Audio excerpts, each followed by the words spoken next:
Bien-aimés de Dieu, loué soit Jésus-Christ.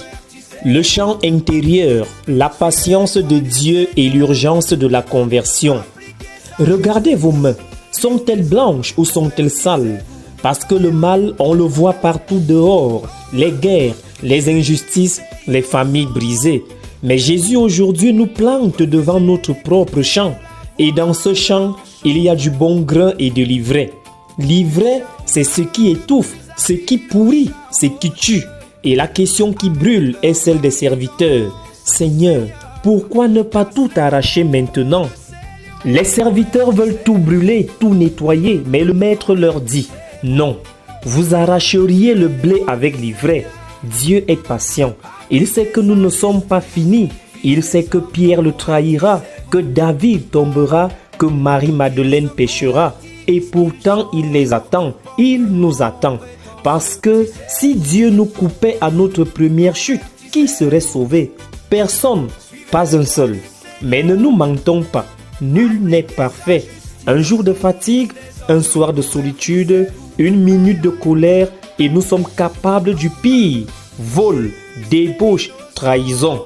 Ce n'est pas l'autre, c'est nous. L'ivraie est dans notre propre jardin. Mais la patience ne veut pas dire l'indifférence. Jésus est clair, la moisson viendra.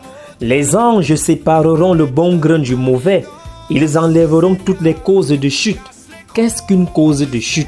C'est cette rancœur qu'on nourrit comme un enfant, ce mensonge qu'on appelle diplomatie, ce péché qu'on justifie par tout le monde le fait.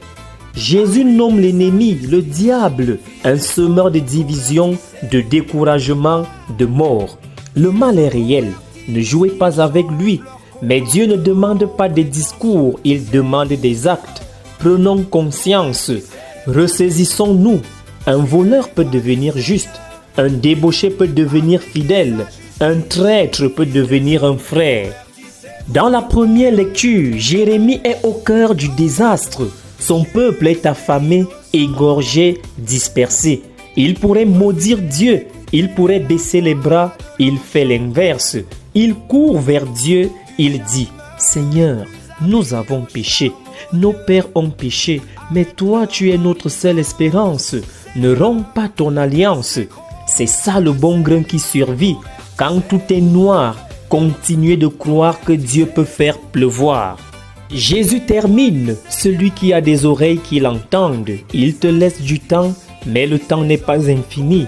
Ce soir, avant de dormir, regarde ton champ intérieur. Qu'est-ce qui étouffe ta vie? Arrache-le. Pas demain, maintenant. Parce que celui qui commence à changer, même tout petit, fait déjà resplendir un rayon du royaume de son Père. Amen.